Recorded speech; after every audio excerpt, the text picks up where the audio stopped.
Away from health, debris from a Chinese rocket is expected to fall back to Earth in an uncontrolled re-entry this weekend. The main segment from the Long March 5B vehicle was used to launch the first module of China's new space station last month. An 18 tons... Well, the US on Thursday said it was watching the path of the object, but currently had no plans to shoot it down. Various space debris modeling experts are pointing to the early hours of Sunday as the likely moment of re-entry. However, such projections are always highly uncertain. Here's a report by Global News.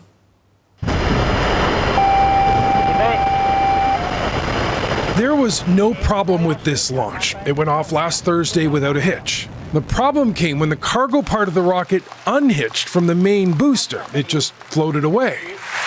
There was applause back at Mission Control, but concern from others in the space field.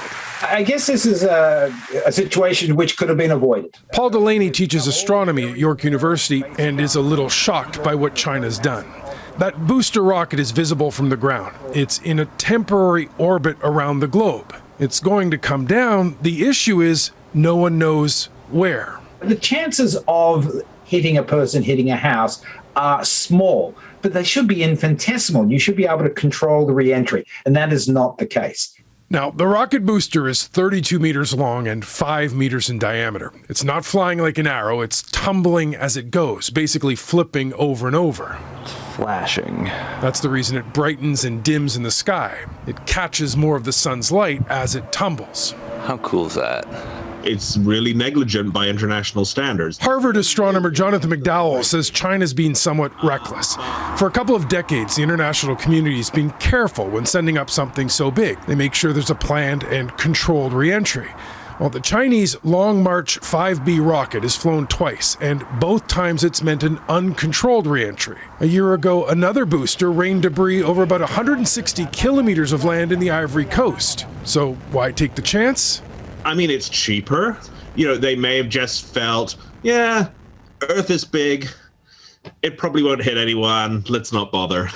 Now, the booster's orbit isn't taking it over Canada, so it won't crash here. And McDowell says most of it'll break up on re-entry, so it's not a huge disaster in the making. It's not good if it's headed towards you, but not, he says, evacuate the city bad.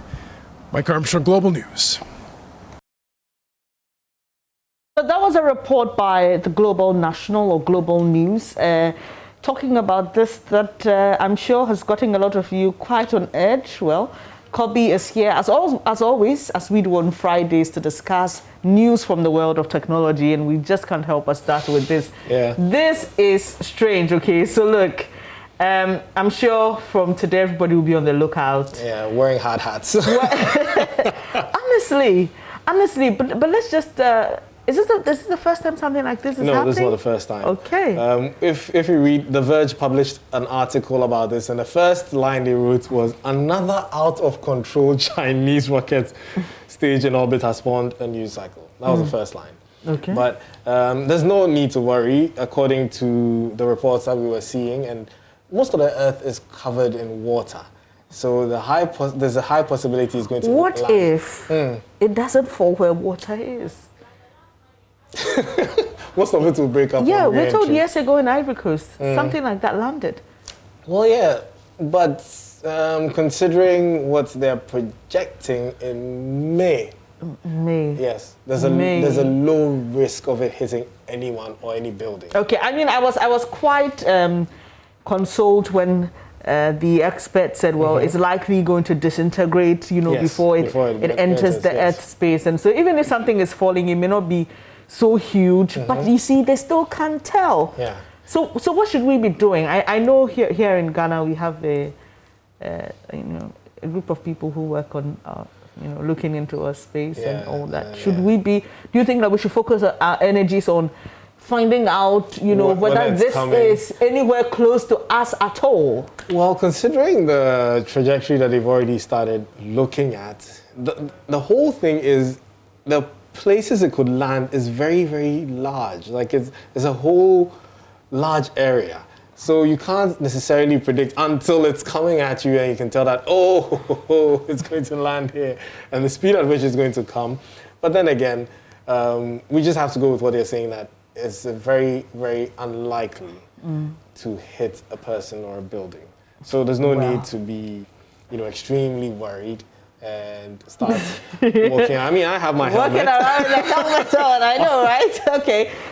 So we'll keep you updated. Hopefully this doesn't hurt anybody and we don't have any disaster on our hands from space.